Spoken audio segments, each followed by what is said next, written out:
ಆಯಿತು, ನಾನು ಕೇಳಲಿಕ್ಕೆ ಬಯಸ್ತೀನಿ, ಈ ನಾರ್ತ್ ಇಂಡಿಯನ್ಸ್ ಏನಿದಾರಲ್ಲ, ಯಾವತ್ತು ನಮ್ಮ ಮೇಲೆ ಹಿಂದಿ ಮಾತಾಡೋರ ಮೇಲೆ ಅಥವಾ ನಾರ್ತ್ ಇಂಡಿಯನ್ಸ್ ಮೇಲೆ ಆಕ್ರಮಣ ಆಗುತ್ತೆ ಅಂತ ಹೇಳ್ತಾರಲ್ಲ, ನಿಮ್ಮ ಹತ್ರ ಒಳ್ಳೆ ಇಂಜಿನಿಯರಿಂಗ್ ಕಾಲೇಜ್ ಇಲ್ಲ, ಮೆಡಿಕಲ್ ಕಾಲೇಜ್ ಇಲ್ಲ ಅಂತ ಗತಿ ಇಲ್ಲದೆ ಕರ್ನಾಟಕ ನೀವು ಬರ್ತೀರಿ.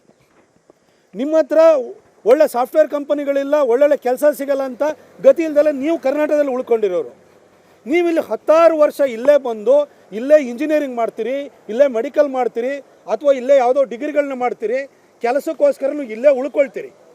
ಇಲ್ಲಿ ಉಳ್ಕೊಂಡಾದ ಮೇಲೆ ಇಲ್ಲಿನ ಸ್ಥಳೀಯ ಲ್ಯಾಂಗ್ವೇಜನ್ನು ನೀವು ಭಾಷೆನ ಕಲಿಯೋದಕ್ಕೆ ಪ್ರಯತ್ನ ಮಾಡೋದ್ರಲ್ಲಿ ಏನು ತಪ್ಪಿದೆ? ನೀವೇನು ನೆನ್ನೆ ಮೊನ್ನೆ ಬಂದು 6 ತಿಂಗಳಾಗಿದೆ, 1 ವರ್ಷ ಆಗಿದೆ, ನೀವು ಕನ್ನಡ ಕಲಿಲೇಬೇಕು ಅಂತ ನಾವೇನು ಕೇಳ್ತಾ ಇಲ್ಲ.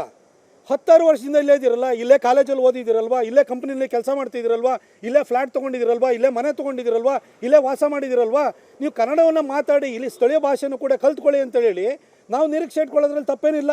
ನಮ್ಮ ಕೆಂಪೇಗೌಡರು ಕಟ್ಟಿರೋಂಥ ಬೆಂಗಳೂರು, ನಮ್ಮ ವಿಶ್ವೇಶ್ವರಯ್ಯನವರು ಕುಡಿಯೋ ನೀರು ತೊಗೊಂಡೋಗಿದ್ದಾರೆ, ನಮ್ಮ ಮಿರ್ಜಾ ಇಸ್ಮಾಯಿಲು ಕರೆಂಟ್ ಕೊಟ್ಟಿದ್ದಾರೆ, ಎಲ್ಲ ಕನ್ನಡಿಗರ ಶ್ರಮದಿಂದಾಗಿ ಇವತ್ತು ಬೆಂಗಳೂರು ನಿರ್ಮಾಣವಾಗಿದೆ.